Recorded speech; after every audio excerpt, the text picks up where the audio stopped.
우리 버피 보살님 뭐 오래간만인 것 같은데요. 얼굴이 이렇게 예뻐졌어요.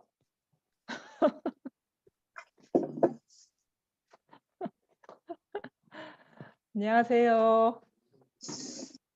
오늘은 많은 분이 안 들어오신 것 같은데 뭐 할까요? 그냥 궁금한 거 있으면 질문하시고요. 들어오신 이유를 한마디씩 한번 해보시죠. 왜 들어왔는지. 예, 왜 들어왔는지. 그냥 구경하려고요. 선생님 보고 싶었어요. 눈도장 찍으러 왔어요. 예? 네, 선생님 보고 싶어서요. 아, 반갑습니다. 우리 이규량 거사님은요? 안 들려요. 눈도장 찍으러 들어왔습니다. 아, 눈도장이요? 저한테 찍을 이유가 없는데. 마음에 찍으셔야 돼요. 계속 찍어야 돼요. 계속 네. 찍어야 돼요. 퇴근 안 하셨습니까? 퇴근했습니다. 아, 네. 퇴근하셨어요. 예. 네. 그 주경남 보살님은 잘 계셨어요? 네, 잘 네. 지냈습니다. 잘. 예. 그 뭐 요즘 화두는 어떻게, 공화는 어떻게?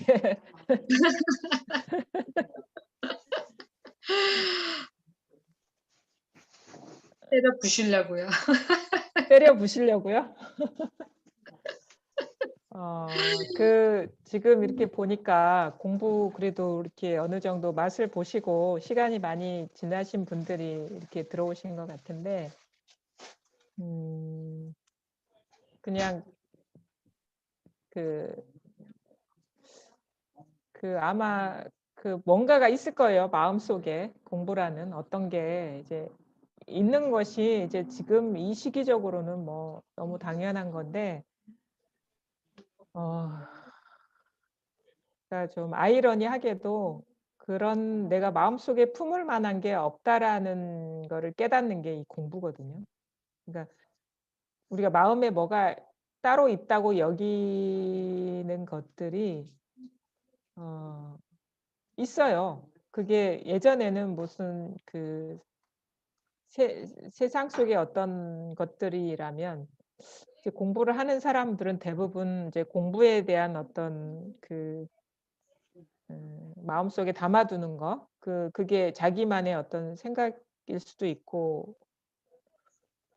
자기가 생각하는, 상상하는 그런 공부일 수도 있고, 어떤 그런 상태일 수도 있고, 아니면은 뭐 어떤 책이나 이런 데서, 아니면 훌륭한 깨달으신 분들의 말씀, 그런 상태, 그런 것들에 대한 바램, 추구가 분명히 있을 수 있거든요. 저도 이렇게 보면은 내가 지금 이렇게 체험한 것이나 이 깨달은 것이 과연 2500년 전에 부처님이 깨달은 것인가, 그거에 대한 좀 의심, 이런 것들이 항상 있었어요. 그래서 이건 아닐 것이다, 분명. 이건 아무것도 아니니까. 내가 생각하고 바랬던 것들은 좀 그냥 뭐 좀 특별한 것이기를 원했죠. 그게 마음속에 어떤 추구가 있었던 것 같아요. 그래서 우리가 경전이나 이런 거를 보면은 상당히 부처님의 깨달음의 경지를 많이 미화한다거나 다양한 식으로 이제 장엄을 해놨거든요. 나의 초라한 이거하고는 너무 비교가 되는 거예요. 그리고 여전히 내 삶에서 이렇게 불만족스러운 부분이 남아있고, 걸리는 부분이 남아있고, 그래서 이거는 아니고 뭔가 그분이 이룬 그것이 있을 것이다. 아니면은 그냥 그런 것이 있다기보다는 내 상태가, 지금 이 상태가 그냥 불만족스러운 거예요.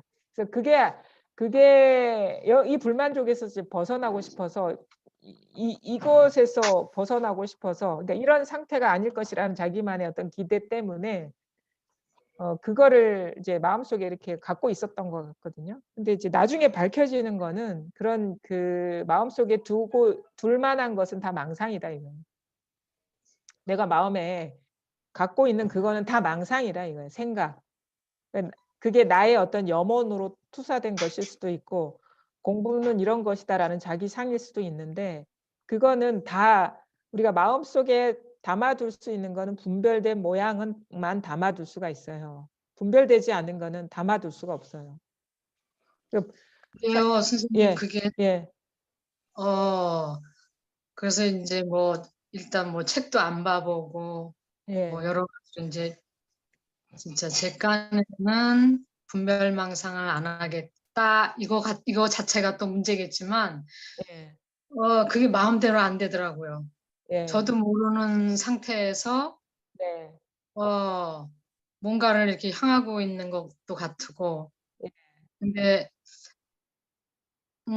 그게 조금씩은 좀 덜해 가는 것 같아요. 그렇게. 예, 예, 근데 저도 모르게 이제 문득문득 이제 저도 모르게 이미지화하고 있었다는 건 미세한 예, 이미지. 예, 예, 그런 거는 제가 이제 느끼겠어요. 아, 예, 내가 이런 상을 가지고 있었구나. 네, 그리고 지금도 아주 그냥 미세하게 아닌 척하면서도 그거를 예, 예, 가지고 있구나. 예, 요런 식의. 예.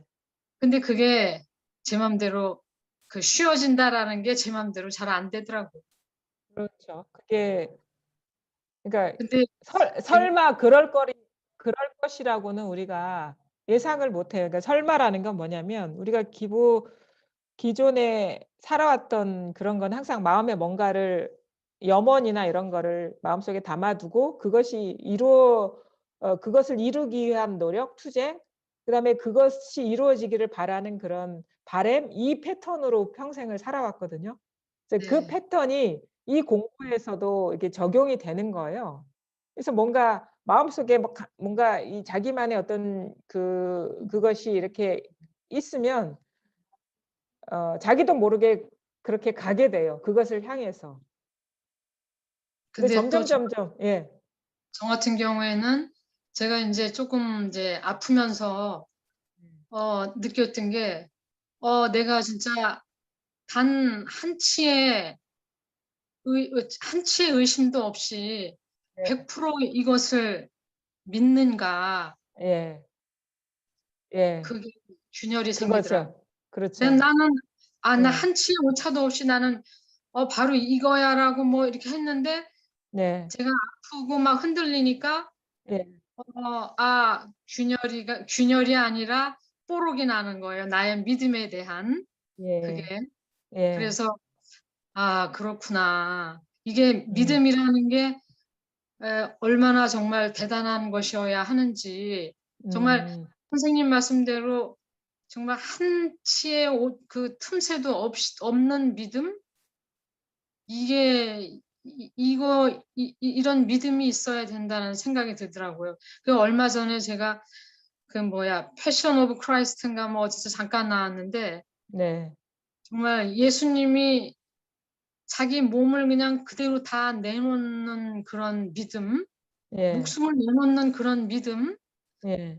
그런 그걸 못하는 거예요. 저는 그거를 아. 못한다. 아. 그렇게 생각이 됐어요. 그 말씀을 이제 들으니까 옛날 생각이 나는데 제가 네. 그 2003 년부터 그 무심 선언을 다닐 때 한 거사님이 계셨어요. 언젠가 어느 땐가 한번 얘기한 것 같기도 한데 그분이 되게 공부가 간절하셨었는데 어떻게 공부를 시작하게 되셨냐 그러면 사모님이 먼저 돌아가셔 가지고 49제를 절에서 하다가 절에서 영가 법문 가운데서 뭔가 불법에 관련된 말씀을 들으셨나 봐요. 그래서 사모님 그렇게 보내고 그때부터 깨달음 공부를 되게 간절하게 하셨어요. 그래서 이제 처음에 제가 초창기에 뭔가 소식이 오고 그러니까 맨날 와서 물은 거예요. 맨날 와서 묻고 막 그러다가 어느 순간 문득 산책을 하다가 산에 가다간가 문득 깨달으셨어요. 그래서 너무 날아갈 듯이 너무 좋아했거든요. 왜냐면 간절하게 바랐기 때문에. 근데 그렇게 해서 이제 공부할 때는 너무 이제 표정이 너무 절박해서 아무것도 이렇게 바랄 게 없었는데 공부밖에 바랄 게 없었는데 이제 깨닫고 나니까 너무 즐겁고 좋아 가지고 또 다른 삶이 이제 펼쳐져서 막 그 되게 즐겁게 사신 거예요. 해피하게 막 연애도 하시고 막 그러면서 자기는 이제 뭐 걸릴 게 없다고 막 그렇게 즐거워하셨거든요. 그러다가 딱 소식이 오고 한 3년 만인가 이제 갑자기 몸이 이상해서 부산대학병원에 가니까 이제 간암 말기라고 이렇게 판정이 난 거예요. 그래서 그렇게 해 가지고 뭐 서울에 있는 병원 가고 그러다가 이제 더 이상 손 쓸 수가 없다 해서 여기 남산동에 침례병원 그때 있었거든요. 지금은 이제 문을 닫았는데 거기에 이 우리 선원의 건너편에 이제 마지막 거기서 인제 서울에서는 어떻게 할 수가 없으니까 거기에서 마지막 계시다가 이제 돌아가셨는데 그래서 선생님이 가끔 가시면 우리도 막 가서 문병하고 그랬었거든요. 근데 그 선생님이 그때 문병 갔다 오고 거의 돌아가시기 직전에 문병 갔다 오셔 가지고 이렇게 말씀하시는 거예요. 그분이 김거사님인가 그러셨는데 문병 가니까 김거사님이 물어보더라. "아 선생님 정말 이것밖에 없습니까?" 이렇게 물어보더라는 거예요. 그래서 선생님이 "정말 이것밖에 없습니다." 하고 "왔다." 이렇게 말씀을 하시는 거예요. 근데 그 순간 나도 문득 그 상황을 저한테 이게 대입시켜 본 거예요. 과연 나도 그런 절박한 순간이 오고 생사가 왔다 갔다 할 때 과연 왜냐면 그 거사님이 체험하고 한 3년 정도 지난 상태인데 왜 물어봤겠어요. 의심이 있으니까 물어본 거거든요. 의심이 없으면 물어볼 리가 없잖아요. 저도 똑같은 입장이 돼서 그분의 어떤 상태에 감정이입을 해서 보니까 저도 자신이 없는 거예요. 벌벌 떨리는 거야. 그 의 이 '과연 이게 다일까?' 이런 의구심이 생겨서 그때 느낀 게 '아 나 진짜 공부가 부족하구나.' 그래서 항상 그런 절박한 순간을 마음속에 그리면서 공부를 해야 되겠다.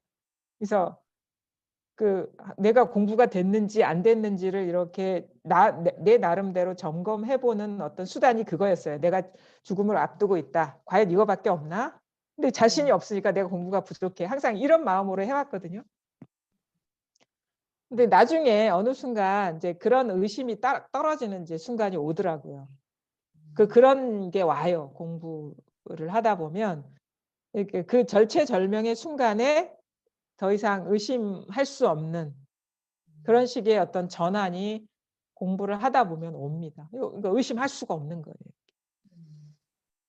근데 이제 막 너무 심하게 어지럽고 아픈 중간에 두려움이 왔는데 예. 근데 이 두려움도 다 그냥 현상이야 뭐 이런 그게 합리화됐든 어찌게 됐든 네.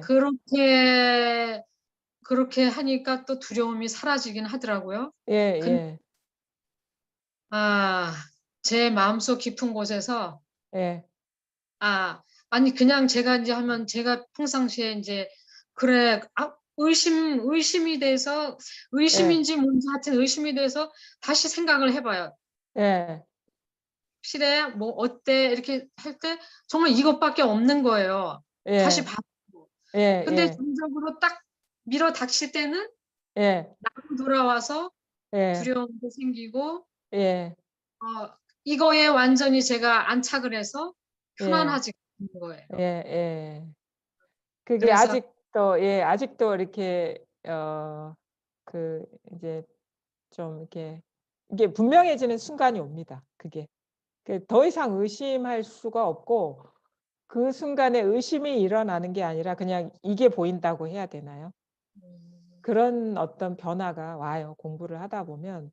그러니까 어떤 개인이 나인 어떤 그런 여지가 남아 있을 때는 의심이 남아요. 근데 어느 순간 '아 이것도 망상 경계일 뿐이구나.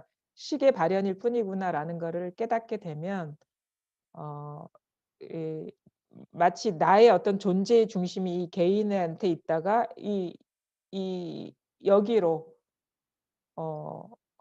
뭔가 그러니까 여기로 그냥 흔한 표현으로 이사 온 듯한 느낌? 뭐 이런 느낌 있잖아요. 그리고 이거는 뜻밖의 그냥 예. 느낌 같은 그런 예? 거요. 예? 전체성의 느낌? 예. 자기 정체성이 개인이 아니라 이것인 어, 전환. 그게 이제 오죠. 그러면은 차원이 달라지죠. 뭐 물론 그 순간이 그렇게 막 진짜 뭐 마음이 막 고요하고 잔잔해서 진짜 아무 일이 없다. 그것도 또 나중에 공부가 익어가서 그럴 일이지만 의심이 일어나질 않아요. 의심. 그냥 이것이지 뭐. 그래서 그냥 예. 이 자리에서 그냥 숙성을 시키고 있겠습니다. 예. 그게 맞아요. 그것밖에는 길이 그건 아실 거예요. 이 문제를 해결해 줄 거는 이 길밖에 없겠구나라는 네. 그런 확신은 있으실 거예요. 다른 거는 절대 길이 될 수가 없겠구나라는 그런 확신은. 그러면은 네. 우리가 할 수 있는 건 이거 공부밖에 없거든요. 네. 그래서 아직 그건 스스로 이제 공부가 부족하다 여기시고 이제 네. 딴 데 돌아볼 것도 없죠. 네. 그냥 뭐 돌아볼 거는 없어요. 죽을 때까지 하자 이 생각만 하시면 때가 되면 돼요. 예. 그게 이제 그것밖에 길이 없어요. 그러니까 이때쯤 되면 뭐냐면 '다른 것으로서 이 문제를 해결해 줄 수는 없겠구나. 근데 아직 내 스스로 공부가 부족하지만 이 길밖에 갈 수가 없구나.' 그러면 뭐 내가 할 수 있는 건 공부가 되든 안 되든 죽을 때까지 하는 거지. 그러다 보면 이제 자기도 모르게 예기치 않은 순간에 뭔가 그 길이 끊어지고 따로 두고 있던 것이 이렇게 망상이었다는 것을 확인하게 되는 전환이 예기치 않은 순간에 오게 되죠. 예. 그렇게 꾸준히 공부하시면 됩니다. 예.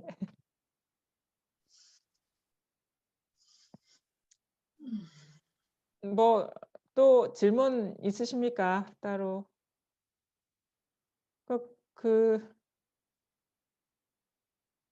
다른 거는 길이 없어요, 사실. 뭘 우리가 할 수 있는 게 뭐가 있을까요? 뭐 그거는 알 겁니다. 어느 정도 공부를 하셨다면 다른 데서는 절대 이런 문제들을 해결해 줄 수가 없고 길이 없겠구나. 그래서 이 공부를 그냥 할 수밖에 없겠구나. 그 시기가 공부가 힘을 얻고 분명해지는 때가 언제인지는 도저히 알 수 없지만 그래서 진정으로 내가 어떤 자유로워지고 그게 뭐 죽음에 임박해서나 아니면은 살아있는 동안이라도 내 어떤 번뇌나 이런 데서 자유롭게 해 주는 거는 근본적으로 이 '접근하는 길밖에 없겠구나.'라는 거는 여러분도 아마 잘 아실 거예요, 공부를 하시다 보면. 그러면 어떻게 되면 마음가짐이 그냥 이것만 보고 가는 거예요. 그게 언제 분명해질지 언제 힘을 얻을지 아무도 알 수가 없죠. 근데 아까 책에서도 얘기했듯이 마음을 텅 비워 버리는 게 중요해요. 뭔가 바람이라든가 뭔가 어디에 집착하는 마음을 비워서 그냥 스스로를 인연에 맡겨 버리는 마음을 텅 비워서 이 인연에 자기를 맡기다 보면 법은 이제 저절로 이렇게 원만해진다 이런 표현을 하는 선사들이 많거든요. 그것이 마음을 비워서 인연에 맡긴다는 거는 여러 가지 의미가 있어요. 마음에 추구하는 마음이 사라지고 또 하나는 인연에 맡긴다라는 거는 자기를 지키지 않고 비운다는 것 자체가 어디에도 머물지 않는다는 거거든요. 자기도 돌아보지 않고 추구하는 마음도 사라지고 머물러 있지도 않고 이것이 이 표현에 다 들어있는 거예요. 무주의 삶. 추구가 끝나는 그런 쪽으로의 어떤 습관의 변화. 그다음에 자꾸 뭔가 대상 경계에 집착하는 그 마음이 이제 끊어지는 어떤 변화가 바로 마음을 텅 비워서 인연에 맡기는 거. 그러다 보면 이제 저절로 공부는 되는 것이지 내가 어떻게 공부를 하는 건 아닙니다. 그래서 뭐 따로 뭐 그러다 보면 돼요. 공부가 그렇게 복잡한 게 아니에요. 근데 이것을 이제 버텨서 자기 스스로가 의심이 사라지고 힘을 얻을 때까지 이제 갈 수 있느냐. 오로지 그거죠. 그러니까 바른 어떤 안내를 받고 이거에 대해서 스스로를 이제 내맡기는 마음으로 놓치지 않고 갈 수 있느냐. 이게 공부를 성숙시켜 주는 것이지 내가 공부하는 건 아니에요. 그러다 보면 돼요. 저도 그랬어요. 그 스스로가 이렇게 확신이 없으니까 의심이 드니까 힘을 못 쓰는 거예요, 현실 생활 속에서도. 그러면 지금도 힘을 못 쓰는데 우리가 살고 죽는 문제에서 어떻게 힘을 쓰겠어요? 자기 지금 현실을 보면은 뻔하게 계산이 나오는데. 그래서 아 나는 항상 공부가 부족하구나. 근데 그러다 보니까 이제 그래서 그랬죠. 아이 죽을 때까지 이건 하는 수밖에 없겠다. 내가 뭐 어떻게 이게 의심이 다 떨어지고 일체가 다 하나이고 뭐 원흉무해한 그런 경지가 나한테 일어나겠어. 그거는 뭐 내가 바란다고 해서 되는 것도 아니고. 근데 공부는 안 할 수가 없고. 그러니까 가다 보니까 뭔가 뒤통수를 맞는 일이 있더라고요. 전혀 예기치 않은 순간에 일이 벌어져요. 우리가 체험도 마찬가지듯이. 그거는 어떻게 보면 나의 영역이 아닌 거예요. 내가 할 수 있는 거는 마음을 여기에 두고 그냥 모든 걸 내맡기면서 비워버리면서 그 바른 안내를 따라 어린애처럼 따라가는 것밖에 없죠. 그러다 보면 됩니다. 절대 우리가 상상할 수 없는 경험이 주어져요. 그런 일이 분명히 있다. 내가 모르는 어떤 전환이. 그런 마음으로 공부를 이제 여러분 이 시점에서는 그런 말씀밖에 드릴 수가 없어요. 어느 누구보다도 이 공부밖에 없다는 생각도 갖고 계실 거고 스스로도 부족하고 의심이 남아있는 건 또 어쩔 수 없는 현실이고 그렇다고 해서 뭐 어떤 우리가 무슨 팁을 가르쳐 주듯이 이렇게 가르쳐 줄 수 있는 것도 아니고 어느 정도 자기 내면에 공부의 감은 생겼을 것이고 그러다 보면 삶 속에서 이렇게 부딪히다 보면 부족함을 느낄 것이고 거기서 또 깨어나는 일이 있을 것이고 그렇게 이렇게 가다 보면 어느 순간 내가 자기 실수를 딱 보게 되는 거죠. 그래서 이게 다 내 생각에 속았구나. 결국 우리가 앞에도 뭐 칠통이 부서진다 얘기를 했는데 이 공부는 뭐냐면 분별의 어떤 그러니까 이 세계가 어떻게 펼쳐지는지 분별이 어떻게 존재화시키는지 구조에 대한 명확한 통찰인 것이지 깨달음이라고 할 만한 게 있는 게 아니에요. 안 속게 되는 구조를 알게 되는 공부다. 보이는 건 분별이 보이는 거예요. 깨달음이라는 게 있는 게 아니라. 깨달음이라는 어떤 정해진 게 있는 게 아니에요. 내가 왜 속았는지를 보게 되는 전환이 온다는 거죠. 스스로가. 물론 거기에는 내가 속고 안 속고의 어떤 주객이 있는 건 아니지만 그냥 눈이 열려요. 눈이. 법을 보는 눈이 열려요. 그냥 이렇게. 그게 다 있기는 있는데 아무것도 없는 눈이 열려요. 그거 우리가 갖고 있는 능력이에요. 그것이 어느 순간 탁 그래서 어떤 사람은 이제 뭐 존재 방식의 변화가 온다 이런 식의 표현을 하거든요. 옛날에는 내가 개인으로서 존재하다가 전체로서 이렇게 존재하는 존재 방식의 변화가 오고 그런 것이 터득이 된다 스스로 자기한테서. 그래서 이전과 다르지 않은 현상이지만 전혀 다른 방식의 삶을 살게 된다. 그런 일이 있습니다. 아무도 모르는 일이 있습니다. 그렇게 공부 놓지 마시고 꾸준히 해보십시오. 다음 주에 네, 만나요. 네, 네. 감사합니다. 네.